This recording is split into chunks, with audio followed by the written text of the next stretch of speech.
Ma propre fille m'a crié dessus. « Sale vieux, tu sens mauvais. J'espère que tu ne vivras plus longtemps, car tu en as déjà assez de moi. » La nuit suivante, elle a essayé de m'empoisonner avec de la morora, comme tu l'as entendu. Elle a remplacé mon traitement par du poison, pensant que je ne m'en apercevrais pas. J'avais l'impression de recevoir un coup de pied dans la poitrine. Je n'arrivais pas à y croire. Ces mots ne venaient pas d'un inconnu. Ils venaient de la petite fille que j'avais élevée de mes propres mains, la même que je portais sur mes épaules alors qu'elle apprenait à peine à marcher. Je m'appelle Roberto Hernandez, j'ai 75 ans, et ma voix tremble encore quand je me souviens de ce qui est arrivé à ma propre fille Sylvia. Je suis resté silencieux, car les mots ne sortaient pas, et elle m'a achevé. Tu ne sers plus à rien. Tu devrais être mort.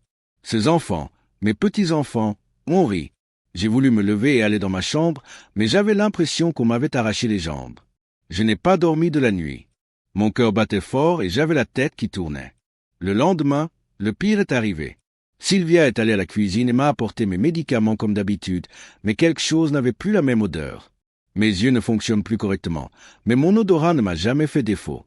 Depuis mon enfance, j'ai appris à distinguer les odeurs de la campagne. Celle de la terre humide, celle du poison antiparasitaire, celle du lait fraîchement trait. En ouvrant le flacon, j'ai été frappé par cette odeur pénétrante que je connaissais trop bien. Ce n'était pas un médicament, c'était de la morora. J'ai senti mon sang se glacer. À cet instant, j'ai compris qu'il ne s'agissait pas seulement d'insultes ou d'humiliation. Ma propre fille voulait me tuer. J'ai pensé avaler les comprimés par fatigue, pour ne plus entendre d'insultes, mais quelque chose en moi m'a dit « Non, Roberto, ton heure n'est pas encore venue. » J'ai refermé le flacon et l'ai rangé dans le tiroir comme preuve. Je me suis assis à table, la tête baissée. Je ne voulais pas qu'elle se rende compte que je l'avais découvert. Je l'ai vue depuis la cuisine, parlant au téléphone et riant comme si elle avait déjà tout en main. Je me suis mordu la langue pour ne pas me plaindre, mais intérieurement, mon sang bouillonnait. Ce jour-là, j'ai su que ce que j'avais élevé au prix de tant de sacrifices était devenu mon pire ennemi. J'avais travaillé toute ma vie au ranch, sous le soleil, à m'occuper des vaches, à traire, à planter du maïs, à endurer des douleurs au dos et aux mains. Tout cela pour que Sylvia ne manque de rien. Et maintenant, elle voulait m'enterrer vivant pour pouvoir prendre mes maisons et mes animaux. Tandis qu'elle continuait sa vie comme si de rien n'était, je pensais à ma défunte épouse, à tout ce qu'elle avait enduré pour élever Sylvia de Recha, à la fierté qu'elle avait ressentie lorsqu'elle avait obtenu son diplôme d'études secondaires. Que dirait-elle maintenant si elle voyait ce que faisait sa fille? J'étais rempli de rage, mais aussi de tristesse. Je n'aurais jamais imaginé que le sang puisse me trahir ainsi. Cette nuit-là, je me suis enfermé dans ma chambre. Je n'ai pas allumé la lumière. Je restais assis sur le lit, regardant par la fenêtre, écoutant les grillons. Je repassais sans cesse les paroles de Sylvia dans ma tête. « Sale vieux, tu sens mauvais. J'espère que tu ne vivras plus longtemps. » Et puis l'odeur du poison me revenait au nez comme si elle était encore là, juste devant moi. C'est alors que je me suis promis qu'elle ne me quitterait pas, que si ma fille voulait ma mort, je ferais le contraire, je vivrais assez longtemps pour qu'elle le regrette. Et en plus, je trouverais un moyen de défendre ce que j'avais bâti si durement. Je suis un rancher. Depuis tout petit, j'ai appris à travailler de mes mains, de la terre et des animaux. Je n'ai jamais été riche, mais grâce à Dieu et à la sueur de mon front, j'ai pu construire 2 petites maisons et un ranch avec mes vaches. Ce n'était pas facile, même pas un tout petit peu. Il y avait des jours où je mangeais à peine une tortilla salée, mais le peu que j'avais, je l'économisais pour ma fille Sylvia. Quand ma femme est morte, je n'avais plus que Sylvia. C'était elle qui me motivait chaque matin.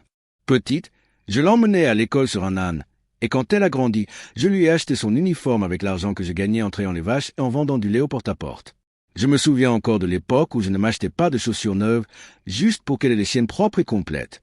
J'ai toujours pensé qu'un jour elle me remercierait, qu'elle dirait « Mon père s'est démené pour moi, je le respecte ». Mais ce n'était pas le cas. Plus je lui donnais, plus son cœur semblait se remplir de mépris. Petite, Sylvia était déjà hautaine. Elle avait honte de dire à ses amis que son père trayait les vaches. Je suis arrivé la chercher sur l'âne et lui ai demandé de la déposer à 2 pâtés de maison de l'école pour qu'on ne la voie pas avec moi. J'ai avalé ma salive, souri et suis parti, même si j'avais la gorge nouée. Un jour, pour ses 15 ans, je lui ai offert une robe achetée à crédit au magasin du village. J'étais content de la voir jolie, comme une vraie jeune femme, mais elle m'a dit « Ça y est, mes amis vont m'apporter de vraies robes, pas ces pacotilles. » Ce soir-là, j'ai pleuré seul au ranch, mais je me suis relevé, pensant « C'est une gamine, un jour elle comprendra. » Au fil des ans, Elle est devenue plus dure, plus froide. Je lui ai acheté une vieille voiture pour qu'elle puisse aller au lycée, et elle me l'a jetée au visage. Cet endroit a l'air d'une vieille casse. Tu veux que je me ridiculise? Malgré tout, je continuais à lui donner tout ce que je pouvais. J'avais confiance que la vie lui enseignerait la valeur, mais je n'aurais jamais imaginé que le mépris se transformerait en haine. Quand je l'ai entendu me traiter de vieil homme, d'homme crasseux, et quand j'ai découvert le poison dans mon médicament, tous ces souvenirs me sont revenus comme des coups. C'était comme si tout le mépris d'avant préparait le terrain pour ce qu'elle voulait me faire maintenant. Parfois, je me demande si ce n'était pas ma faute de l'avoir tant gâté, de ne pas lui avoir appris à gagner sa vie par le travail. Je lui ai donné tout ce que je pouvais, mais il semble qu'au lieu de l'affection, je lui ai inculqué de l'ambition. Dans mon ranch, on m'a toujours appris que la famille est la chose la plus sacrée.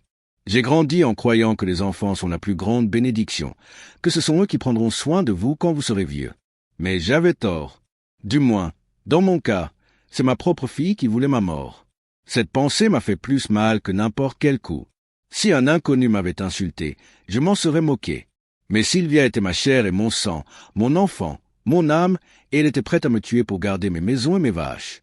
Ce jour-là, alors que je trillais à 5 heures du matin, je me suis mis à penser à tout ce que j'avais fait pour elle. Le froid m'a envahi, mais mon cœur était encore plus glacé.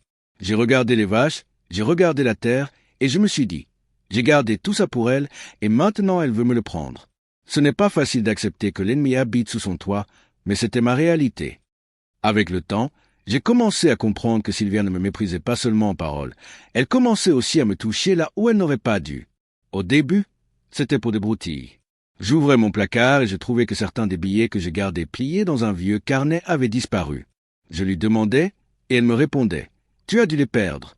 Tu vieillis. » Je suis resté silencieux, même si je savais pertinemment que je n'oublie jamais où je range mes affaires. Puis, les papiers ont commencé à disparaître. Je gardais toujours les actes de propriété de mes 2 petites maisons dans une boîte en bois sous le lit. Un soir, en cherchant une photo de ma défunte épouse, je me suis rendu compte que les papiers avaient disparu. Mon cœur s'est serré. Je suis allé demander à Sylvia et elle m'a répondu effrontément, « Oh, je l'ai parce que tu ne sais plus comment t'en occuper. » Ce jour-là, je suis resté figé, mais quelque chose au fond de moi me disait qu'elle commençait à tirer les ficelles pour prendre ce qui m'appartenait. Peu après, j'ai vu des gens étranges rôder autour du ranch. 2 hommes dans une camionnette sont descendus et sont entrés avec Sylvia, comme si elle en était la propriétaire. Elle leur montrait les vaches, la terre, tout. Je me suis approché et lui ai demandé ce qui se passait, et elle a répondu froidement. « Rien, papa, ce sont des amis. » Mais j'ai bien entendu quand elle a dit « Ce sera bientôt à moi, détends-toi. » J'avais l'impression que quelqu'un m'avait poignardé. Le plus dur, c'était quand elle a commencé à monter mes petits-enfants contre moi. Ils m'appelaient « Grand-père ». Ils couraient avec moi dans l'enclos, mais Sylvia leur occupait la tête. Un après-midi, alors que je triais, mon petit-fils aîné m'a crié « Tu pues, meurs maintenant, mon vieux ». Je suis resté immobile, les mains pleines de lait, incapable de bouger. Cette insulte ne venait pas de son cœur d'enfant, mais de ce que sa mère leur répétait à la maison. Chaque jour, c'était pire. À table, il ne m'adressait plus la parole. J'étais assise dans un coin avec mon assiette de haricots et de tortillas, et me regardait comme si j'étais un obstacle. Sylvia se moquait de mes mains tremblantes et de ma lenteur.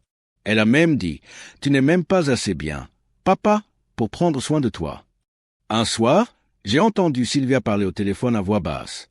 Elle a dit « Si tout va bien, dans quelques semaines, nous aurons l'argent pour les maisons et les vaches. » Ce vieil homme ne remarquera même pas. Je restais dans l'obscurité, à écouter chaque mot. Mon estomac se noua. J'étais en colère, mais aussi effrayé. Ma propre fille prévoyait de me laisser sans rien de mon vivant.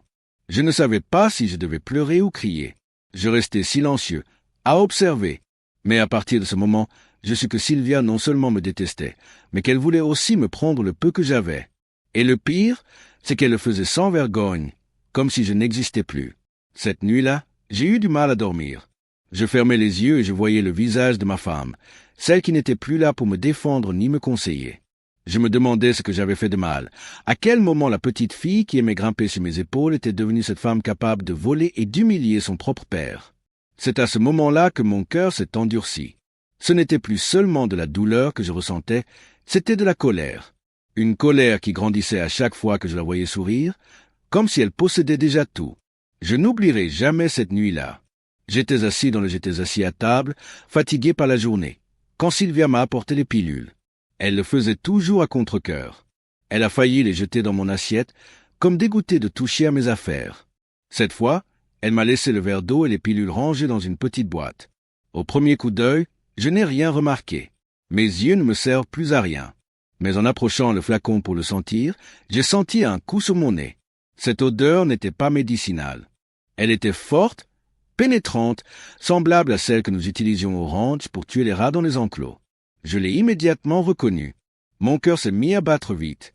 Mes mains tremblaient, je transpirais à grosses gouttes. Je me suis dit, si j'avale ça, je suis coincé ici.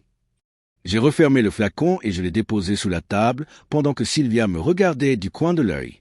Je n'ai rien dit sur le moment. J'ai juste fait semblant d'être fatigué et je suis allé dans la chambre. Mais la peur m'a suivi à l'intérieur. Lorsqu'elle s'est endormie, je suis lentement retourné à la maison. La cuisine. J'ai vérifié la poubelle et elle était là. Une petite bouteille de poison à rats, celle qu'on utilisait pour les nuisibles. La même odeur, la même. Poussière. Je n'avais plus aucun doute. Je me suis appuyé contre le mur et j'ai senti mes jambes faiblir. Ma propre fille avait remplacé mon médicament par du poison. Ce n'était pas un accident, c'était un plan. Elle voulait m'achever. Ce soir-là, je l'ai confrontée. Je lui ai demandé sans détour. « Sylvia, qu'est-ce que tu m'as donné dans les pilules ?» Elle a ri et m'a dit « N'invente rien, mec.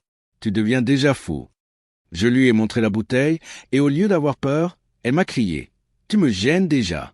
Tu m'as rassasié. Tu devrais être reconnaissant de ne pas l'avoir fait, car tu m'avais déjà épuisé avec tes mots. » Je me suis figé. Non seulement elle a nié, mais elle me l'a dit en face avec mépris. Je l'ai regardée et n'arrivais pas à croire que la même bouche qui m'avait autrefois tendrement appelé « Papa » souhaitait maintenant ma mort. Je suis allé dans ma chambre et je me suis enfermé. Je n'ai pas dormi de la nuit. Je me suis redressé dans mon lit, la bouteille de poison à la main, la regardant sans cesse. Je me suis souvenu de l'époque où Sylvia était petite et m'avait demandé de la porter pour aller chercher les pêches de l'arbre. Je me suis demandé, comment est-elle passée de main du pis, cette petite fille, à cette femme qui veut me tuer? Le silence de la maison me pesait. Les seuls bruits que j'entendais étaient ma respiration et le tic-tac de l'horloge du salon. Une étrange douleur me serrait la poitrine, un mélange de tristesse et de colère. Je ne pouvais pas pleurer, même si j'en avais envie. La seule chose que je me répétais était « On ne peut pas tourner en rond ». De retour maintenant, c'est là que j'ai compris qu'il ne s'agissait pas seulement d'insultes ou de papiers volés. C'était ma vie qui était en danger. Et si je n'agissais pas rapidement, Sylvia atteindrait son but. Je me suis levé, j'ai rangé la bouteille dans un tiroir secret et je me suis promis de l'utiliser comme preuve. À partir de cette nuit-là, je ne l'ai plus vue comme ma fille. Je l'ai vue comme une ennemie. Cette nuit-là, après avoir découvert le poison, je n'ai plus pu regarder Sylvia de la même manière. Avant, même si elle m'insultait et me volait, je pensais encore, c'est ma fille. Peut-être qu'un jour je changerai. Mais ce qu'elle a essayé de me faire était inexcusable. Ce matin-là, je me suis assis dans mon lit, j'ai pris une vieille photo de ma femme et je l'ai regardée. Elle est morte il y a bien des années, mais je la sens toujours proche. Sur cette photo, elle souriait, tenant Sylvia dans ses bras quand elle était enfant. Je lui ai parlé doucement, comme si elle écoutait. « Vieille femme, pardonne-moi. J'ai tout fait pour bien l'élever, mais les choses ont mal tourné. Je ne sais pas où j'ai fait fausse route. » J'ai pleuré en silence, avec une rage contenue, puis je me suis souvenu de ce que ma femme me disait toujours. « Roberto, ne laisse jamais personne t'humilier, pas même ta propre chair. » Cette phrase est restée gravée dans ma tête comme si elle l'avait prononcée à cet instant précis. J'ai essuyé mes larmes et me suis levé. J'ai décidé de ne plus me taire. Si ma fille voulait ma mort, j'allais faire le contraire. J'allais vivre assez longtemps pour la voir tomber de ses propres mains. À l'aube, j'ai appelé mes fidèles compagnons, Pépé et Thomas. Ils sont avec moi au ranch depuis des années. Ils m'ont soutenu contre vent et marée. Je les ai retrouvés dans l'enclos, près des vaches, avant que Sylvia ne se lève. « Les gars, leur ai-je dit d'une voix tremblante, j'ai besoin de votre aide. Sylvia a essayé de m'empoisonner la nuit dernière. » Ils se sont figés, me fixant avec de grands yeux. « Comment ça, l'empoisonner, don Roberto ?» demanda Pépé. Je leur racontai tout. Le flacon de pilule, l'odeur du poison, les mots qu'elle m'avait hurlés quand je l'avais confrontée. Ils étaient tous les deux plus furieux que moi. « Ne vous inquiétez pas, chef, » me dit Thomas en serrant les poings. « Vous n'êtes pas seul. On va prendre soin de vous. » Je ressentis un soulagement. Je ne portais plus cette croix. Je leur montrai simplement le flacon de poison et leur demandai d'être témoins pour confirmer plus. Tard ce qui s'était passé. Ils jurèrent de le faire. Le matin même, pendant que Sylvia dormait encore, nous commençâmes à agir. Nous plaçâmes les papiers importants en lieu sûr. Nous vérifiâmes qu'il n'y avait pas de faux documents parmi mes affaires. Je ne savais toujours pas comment, mais j'étais déterminé à défendre ce qui m'appartenait. Je me sentais vieux, fatigué, le corps endolori, mais quelque chose s'enflamma en moi. Je n'étais plus seulement un vieil homme attendant la mort. J'étais un homme qui avait travaillé toute sa vie et qui allait maintenant se battre pour sa dignité. À l'aube, je contemplais le ranch, les enclos, les vaches meuglantes, l'herbe humide, et je me suis dit, j'ai tout élevé de mes propres mains. Je ne laisserai pas ma fille me le voler. Si elle veut se battre, qu'elle le fasse, mais moi, je ne la laisserai pas faire. Ce matin-là, j'ai juré en silence. Je n'aurais de cesse que Sylvia obtienne ce qu'elle méritait. Après avoir découvert le poison, j'ai commencé à observer Sylvia plus attentivement, et chaque jour me confirmait la même chose. Non seulement elle voulait ma mort, mais elle se sentait aussi propriétaire de tout ce que je possédais. Un matin, elle est arrivée dans une camionnette avec 2 hommes en costume. Salue-moi, et elle les a conduits directement à l'enclos. De la fenêtre, je les ai vus marcher parmi les vaches comme des inspecteurs. Je suis sorti lentement, ma canne à la main, et j'ai demandé ce qui n'allait pas. Sylvia m'a à peine regardé avant de me dire « Ce sont des amis. Papa, ils viennent juste voir le bétail. » Mais ce n'était pas vrai. Je les ai entendus discuter des prix, du nombre de têtes qu'ils pourraient vendre par lot. Ils lui ont même demandé si les actes étaient en règle. Elle a souri et a répondu « Bien sûr, tout est à mon nom. » J'ai senti mon sang bouillir. J'aurais voulu leur crier au visage que c'était un mensonge, que ces vaches m'avaient coûté des années d'insomnie et de maux de dos, mais je me suis retenu car je me suis souvenu d'une anecdote d'il y a bien longtemps. Quand Sylvia avait 8 ans, une de mes plus vieilles vaches, la brune, est tombée malade. Je n'avais pas d'argent pour payer le vétérinaire. J'ai passé 3 nuits à m'occuper d'elle, à lui donner des remèdes maison et même à lui parler comme si elle me comprenait. Sylvia s'est assise à côté de moi sur un tabouret et m'a dit « Papa, si la vache meurt, je ne boirai plus de lait. » Je lui ai promis de ne pas la laisser mourir, et elle l'a fait. La brune s'est remise, et le lendemain, Sylvia sautait de joie de pouvoir la traire à nouveau avec moi. Ce souvenir m'a transpercé tandis que je la voyais maintenant vouloir vendre le bétail comme si c'était des pierres sans valeur.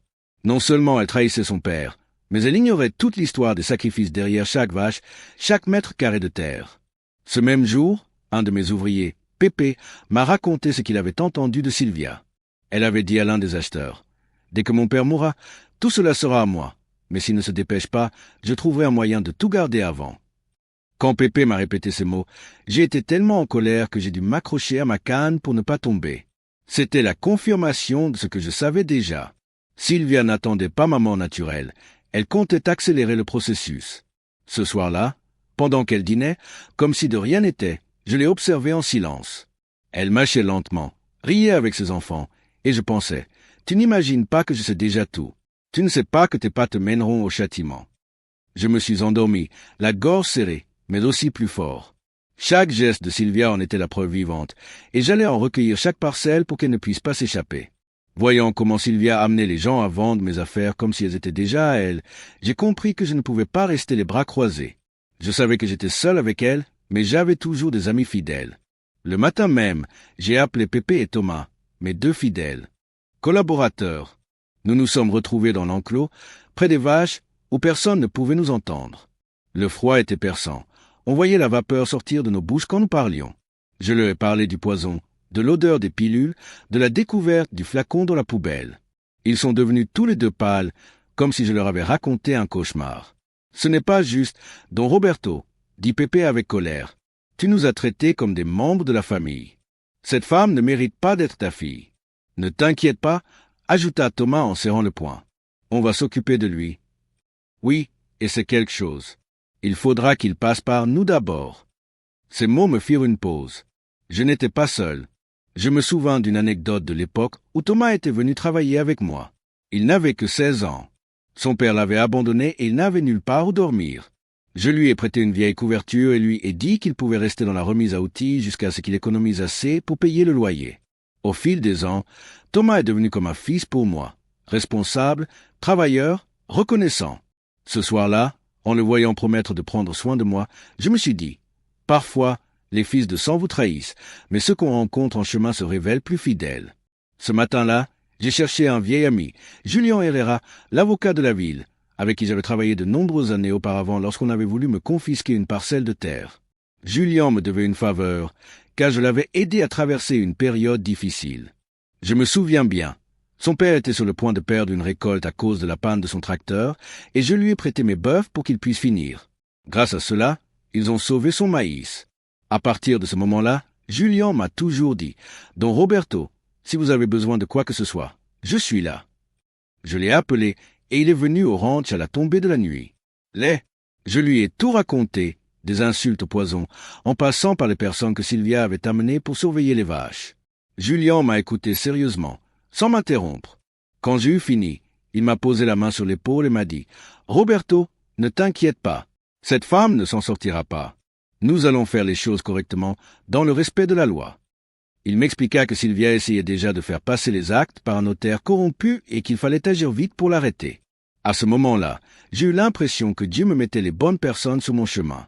Je n'avais plus la force de me battre seul, mais maintenant j'avais Pépé, Pissantam, Thomas et Julien.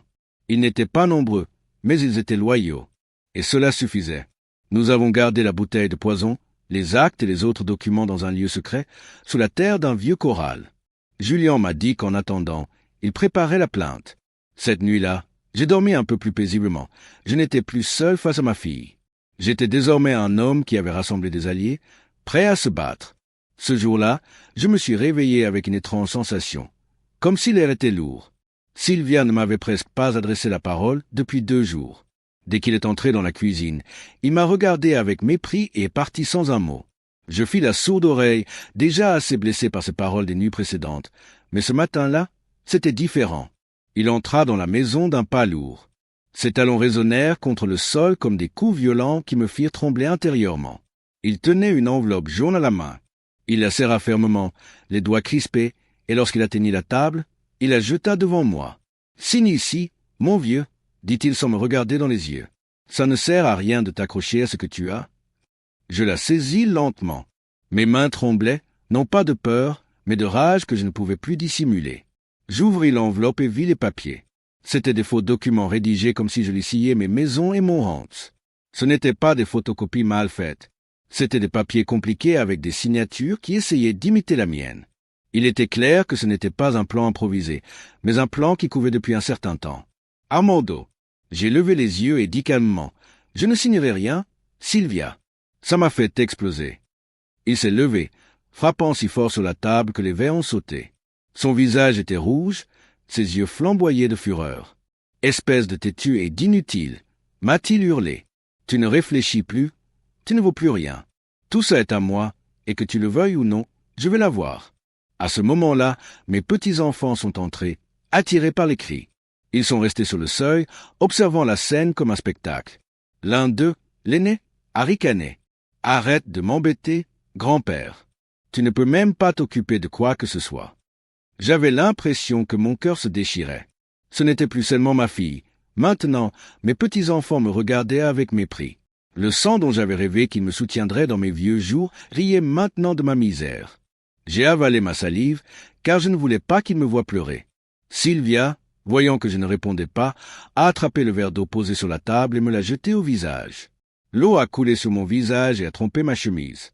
Je suis resté silencieux, la fixant. « Tu es une ordure », a-t-elle dit à voix basse, presque crachant les mots. « Une ordure qui va bientôt disparaître. » J'ai senti quelque chose se briser en moi, mais au lieu de crier, j'ai fait ce que Julien, mon avocat, m'avait conseillé.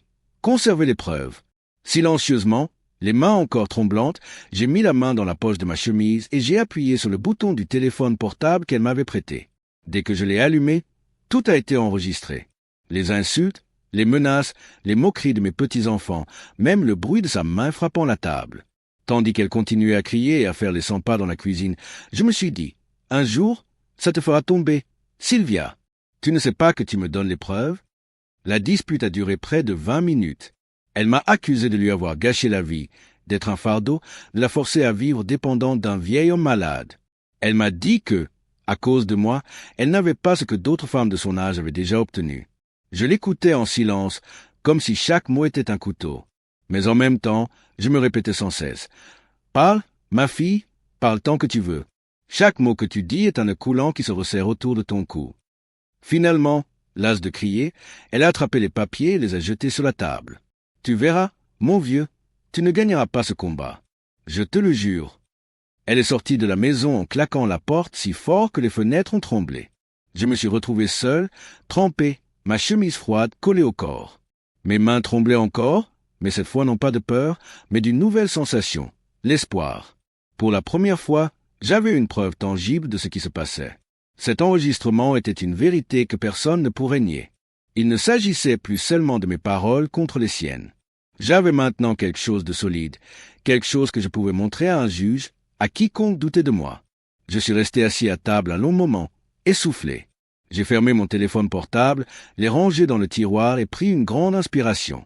Peut-être que ma fille m'avait humilié devant elle, devant mes propres petits-enfants, mais sans m'en rendre compte, elle m'avait donné une âme puissante. Cette nuit-là, j'ai prié en silence, non pas pour que ma fille change, car je savais déjà que c'était impossible, mais pour que la justice m'accompagne sur le chemin que j'allais emprunter. Les jours suivants, Sylvia semblait plus agitée que d'habitude. Elle ne me parlait plus, mais elle faisait les 100 pas, entre appels, paperasses et visites étranges. J'ai fait semblant de ne pas remarquer, mais au fond de moi, je savais qu'elle préparait quelque chose de grand, et je ne me trompais pas. Un après-midi, elle est arrivée au ranch avec un acheteur, un homme en costume, chaussures cirées et visage hautain. Il sortit d'un pick-up neuf et observa tout comme si c'était déjà à lui. Sylvia le conduisit directement au corral, et moi, assis dans mon rocking chair, je les observais sans bouger. Elle parla fort, comme pour me faire écouter. Voici les 50 têtes de bétail, tout en bon état. Je vous propose un prix spécial. Si nous concluons aujourd'hui.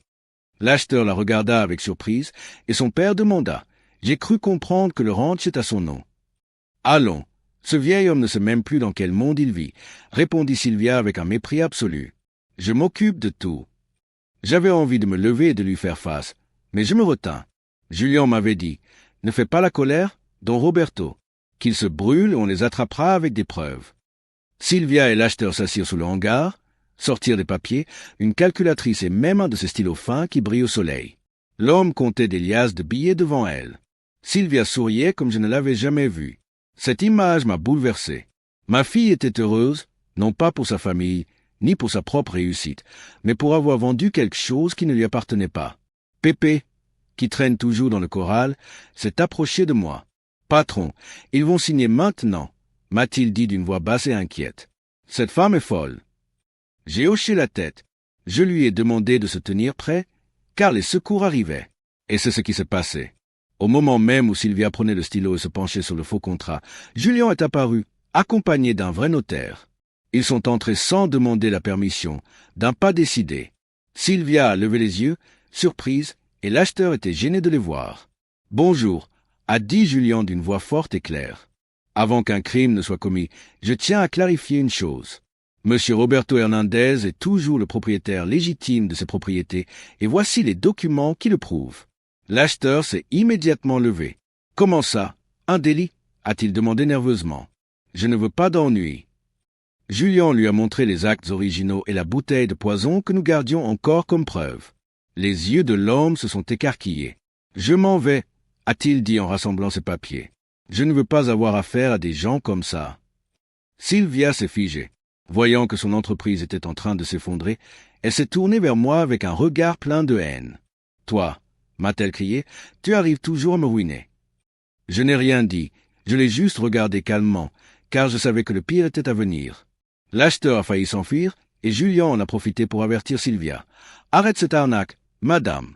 Chacun de tes pas, chaque mensonge que tu essaies, nous allons le documenter, et, crois-moi, un juge ne te prendra pas en pitié. » Sylvia, je tremblais de rage. Soudain, elle s'est approchée de moi et m'a giflé si fort que j'en ai eu les oreilles qui bourdonnaient.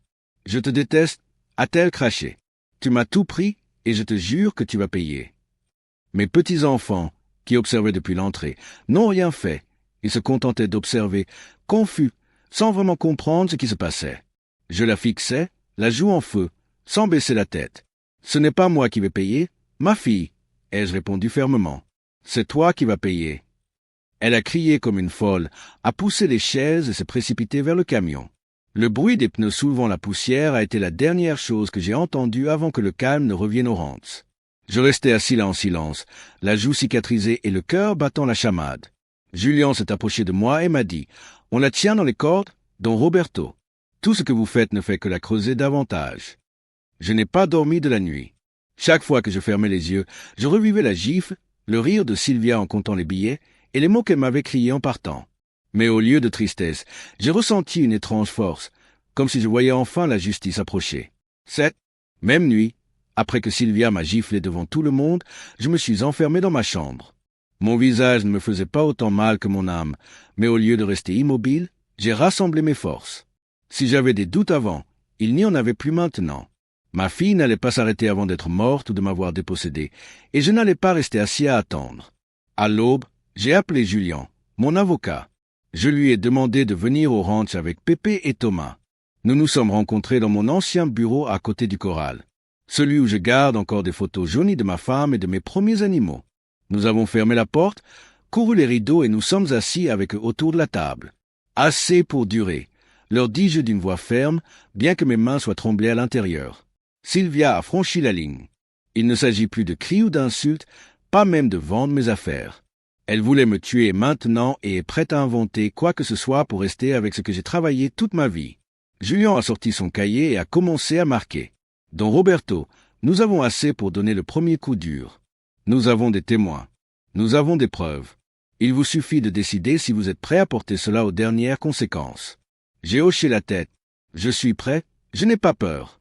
Ensuite, j'ai mis sur la table tout ce que j'avais gardé. La bouteille avec les pilules empoisonnées, le bâton empoisonné pour les rats que j'ai trouvés dans les ordures, le téléphone portable avec les enregistrements d'insultes et de menaces, et même les faux documents que Sylvia a essayé de me faire signer.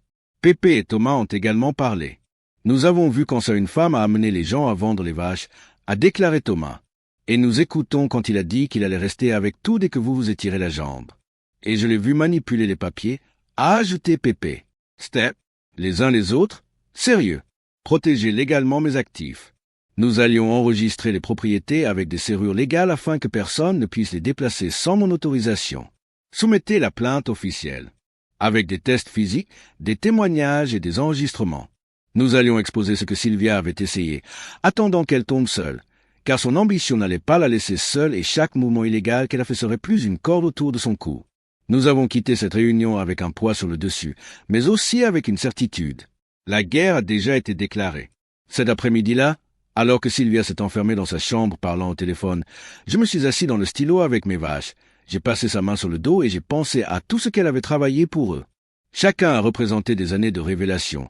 À l'aube en traire sous la pluie, en chargeant des seaux avec le dos plié.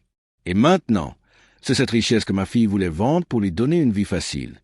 Ça faisait mal, oui, mais cela m'a aussi donné de la force. Parce que je ne me battais pas juste pour moi.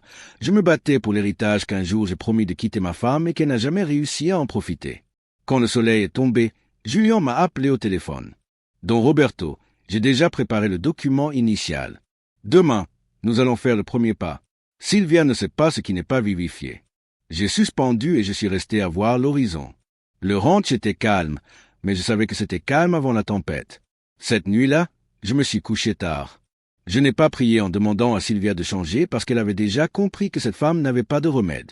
La prière était différente. J'ai demandé à la force de résister et de justice afin que la vérité soit révélée. Et j'ai juré quelque chose avec un cœur brûlant, pas le repos avant de l'avoir payé pour chaque larme, pour chaque insulte et pour chaque tentative de me tuer. Après cette rencontre avec Julien et mes travailleurs, j'ai senti qu'il y avait enfin un plan pour me défendre. Mais Sylvia ne restait pas immobile. Au contraire, quand il a vu que sa tentative de vendre les vaches échoue, il est revenu plus dangereux. Cette femme ne connaissait pas les limites. 3 jours seulement se sont écoulés lorsque quelques patrouilles sont arrivées au ranch. J'étais assis à l'ombre d'un mesquite quand je les ai vus entrer. 2 policiers sont descendus accompagnés d'un homme avec de la couche blanche et d'un presse-papier à la main. Monsieur Roberto Hernandez a demandé l'un des uniformes. « C'est moi » ai-je répondu, même si j'ai déjà senti que quelque chose de mauvais est venu.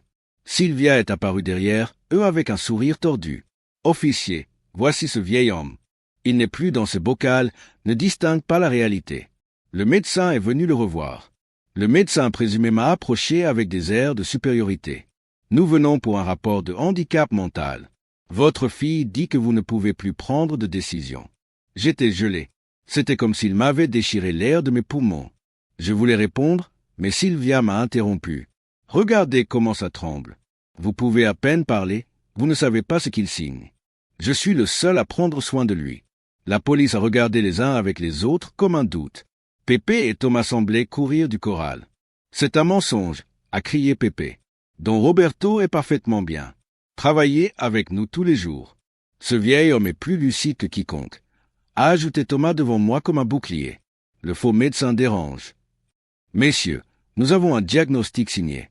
Si le juge l'approuve, il sera déclaré incapable et sa fille restera un tuteur juridique. Je sentais que mes jambes se penchaient. C'était un coup bas. Sylvia voulait déclarer ma voix ferme. Papier. Il s'est jeté contre moi, mais Thomas l'a arrêté. Je pouvais à peine me tenir, non pas par peur, mais à cause de la tristesse que je pouvais l'entendre parler de son propre père. Ils ont entendu cela, a déclaré Julien en regardant les officiers. C'est la preuve la plus claire qu'ils ne cherchent pas à s'en occuper, mais à le dépouiller. La police n'a rien dit de plus. Ils ont pris la patrouille et sont partis avec le faux docteur qui était déjà nerveux. Sylvia, en revanche, est restée dans la cour en criant des insultes et en frappant les murs comme une pause. « Je vais te couler, vieux. Je ne vais pas m'arrêter, cria-t-il. Je l'ai regardé fixe et répondis calmement.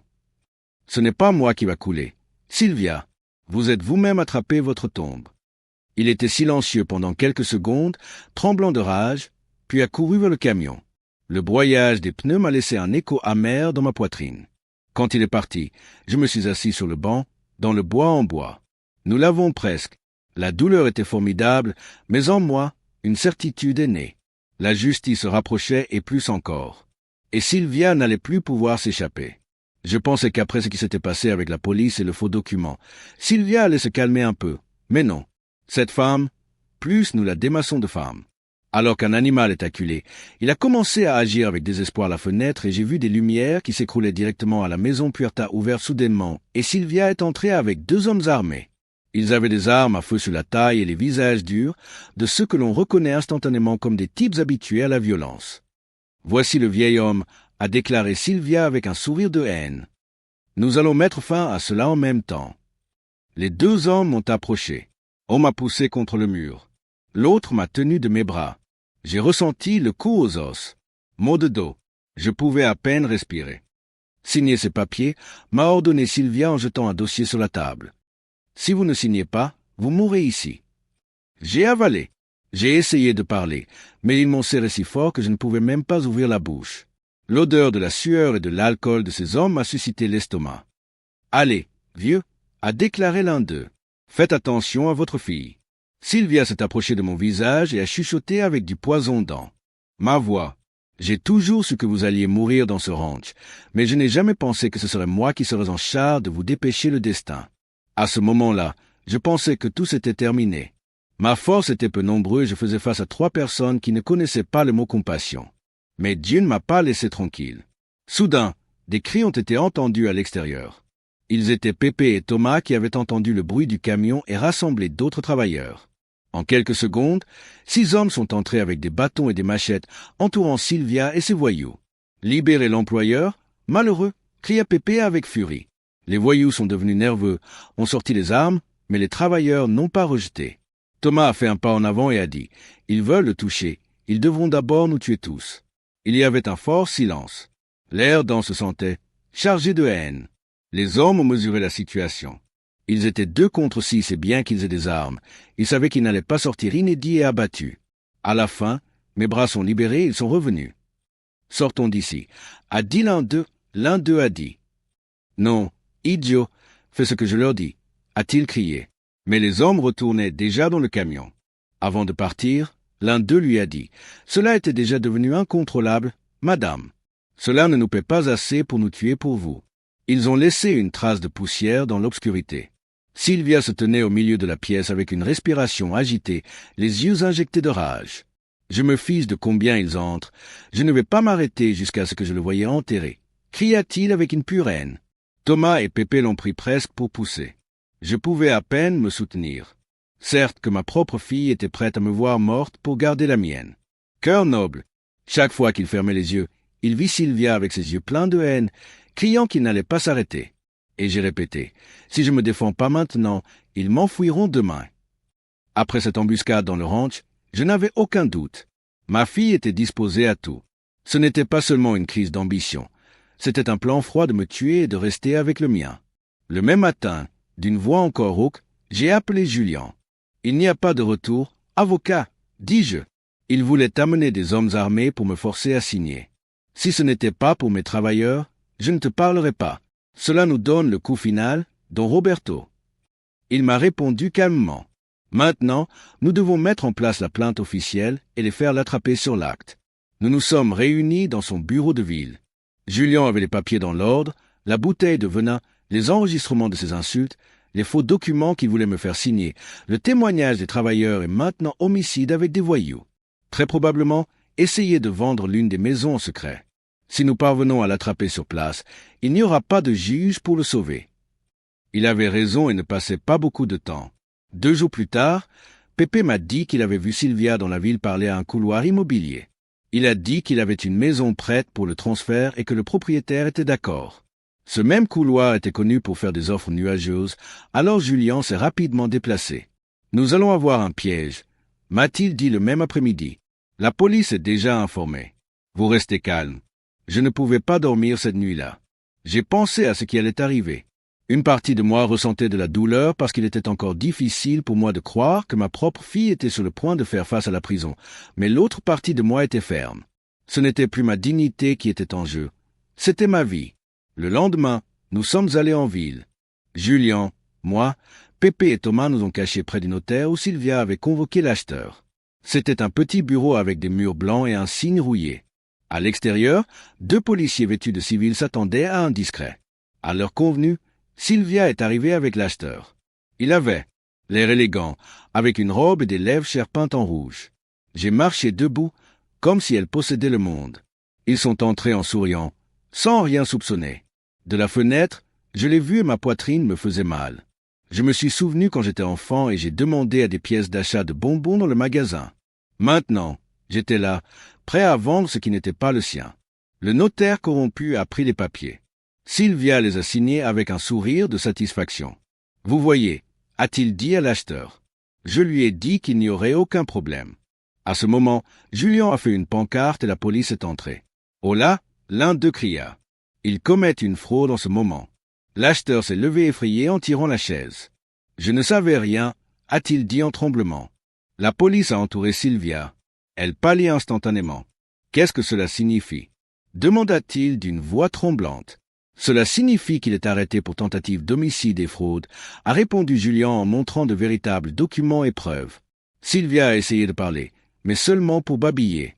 La police a mis les femmes devant tout le monde. Il a le droit de garder le silence, ont-ils déclaré. Mais tout ce qu'il dit peut être utilisé contre lui. Je me suis approché lentement. Je n'ai rien dit, je me suis juste regardé dans les yeux. Elle a regardé en arrière plein de haine et de honte. « Et comment as-tu pu, papa ?» Il m'a dit entre les dents. Je n'étais pas moi. Sylvia, j'ai répondu avec une voix basse ferme. Vous étiez vous-même qui câble en ce destin. Ils l'ont sorti du bureau pendant que tout le monde regardait la ville. Certains voisins ont regardé, surpris de voir Sylvia, qui se croyait toujours mieux que tout le monde, menottée et escortée en tant que criminelle. L'acheteur maudit, mais à la fin il a remercié que la vérité soit partie avant qu'il ne tombe également dans un problème. Le notaire corrompu a été emmené avec elle. Quand ils l'ont finalement emmené en patrouille, je me suis assis sur le banc extérieur avec mon cœur en battant 1000. Pépé a mis ma main sur mon épaule. Nous avons réussi. Patron, cette femme ne peut plus lui faire du mal. Je n'ai pas répondu. Il avait les yeux coincés dans la poussière qui a soulevé sa patrouille quand il s'est éloigné. J'ai ressenti un soulagement, mais aussi un énorme vide. C'était ma fille qui était menottée, le sang de mon sang. Et bien qu'il méritait chaque seconde de punition, en moi, cela faisait mal de reconnaître qu'il en était arrivé. Mais ensuite, je me suis souvenu de la photo de ma femme et j'ai senti que du ciel, je me suis dit, « Tu as fait la bonne chose, Roberto a fait justice. » Et pour la première fois depuis longtemps, j'ai respiré avec un peu de paix. Le jour du procès est arrivé plus vite que je ne le pensais. Depuis qu'ils ont pris Sylvia, toute la ville n'a pas cessé de parler. Certains m'ont regardé avec compassion, d'autres avec morbidité, comme s'ils ne croyaient pas qu'une fille pouvait essayer de tuer son propre père. mais j'ai marché avec mon front haut. Il n'y avait rien à cacher. Ce matin-là, j'ai mis mon vieux chapeau, la chemise blanche que j'ai gardée pour des occasions spéciales, et mes bottes épuisées. Je n'avais pas besoin de luxe, juste de la dignité. Pépé et Thomas m'ont accompagné comme Julien. Nous sommes entrés dans le tribunal et avons estimé que l'air était plus lourd que jamais. Sylvia était déjà assise devant moi. Il avait ramassé les cheveux, son visage sans peinture et bien qu'il essayait toujours de garder les yeux. Ses yeux la trahissaient, la peur et la rage mélangées. Quand il m'a vu entrer, il vit, comme s'il pensait toujours qu'il pouvait se plier. Le juge a commencé l'audience. Numéro de K451. Roberto Hernandez contre Sylvia Hernandez pour tentative d'homicide et fraude. Mes mains tremblaient en l'écoutant. Il était difficile d'entendre que mon nom de famille était confronté à celui de ma propre fille, comme si nous étions ennemis dans une guerre. Mais c'était la vérité. Julien a pris le sol. Honneur, nous ne sommes pas confrontés à un simple procès familial. Nous sommes confrontés à une tentative de meurtre, à une fraude avec de faux documents et une tentative de dépossession de propriété légitime. Un par un, il a présenté les preuves, la bouteille avec du poison, les pilules changées, les enregistrements d'insultes où Sylvia voulait ma mort, le témoignage des travailleurs sur l'embuscade avec des hommes armés et enfin les documents de la vente frauduleuse de la maison où il a été arrêté. Le juge a écouté des notes attentives, puis il a dû parler à la défense de Sylvia. Un avocat jeune et arrogant a essayé de la justifier. Mon client n'a agi que sous pression économique. Il n'a jamais vraiment essayé de nuire à son père. Tout ce qui est dit ici sont des exagérations d'un vieil homme qui, avec respect, n'est plus en pleine faculté mentale. Quand je l'ai écouté, j'ai ressenti un courage qui m'a brûlé à l'intérieur. Je me suis levé lentement et j'ai demandé le mot. Avec la permission, Monsieur Judge, je ne suis pas un vieil homme fou. Je suis un homme qui a travaillé toute sa vie, qui leva un ranch avec ses mains et leva une fille avec amour. Et cette fille a essayé de me tuer en empoisonnant mes médicaments. J'ai un nez, même si je n'ai pas une bonne vue, et je sais comment distinguer un poison d'une pilule. Voici les tests. Ma voix a tremblé, mais je ne me suis pas arrêté. Je ne viens pas pleurer ou donner pitié. Je viens demander la justice. Parce que si l'on ose le sang pour le faire, que peut-on attendre des étrangers? La pièce était silencieuse. Certains ont nettoyé les larmes, d'autres ont baissé la tête honteuse. Le juge a hoché la tête et appelé les témoins. Pépé est passé en premier.